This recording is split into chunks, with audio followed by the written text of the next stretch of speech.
Hello! This is a Cider user guide designed to help you better understand and utilize Cider's various functions and features.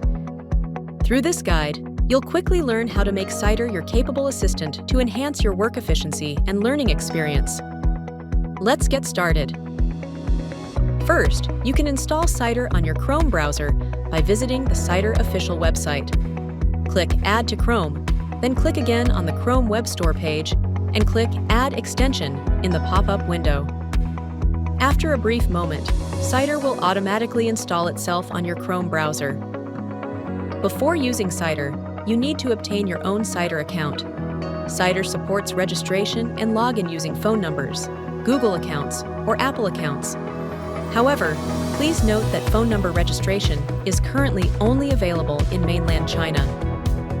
After registration, click the extensions icon in the top right corner of Chrome browser, then click the pin icon next to Cider in the pop-up window. This way, you can quickly access Cider by clicking its icon on the left side of extensions every time. The installation and registration process for Edge browser is similar. Click Add to Edge on the Cider website, which will redirect you to the Edge add-on store, where Cider will download and install automatically. After installation, you'll be redirected to the registration and login page. You can also choose to show Cider in the toolbar for quick access. Follow me for more Cider tips.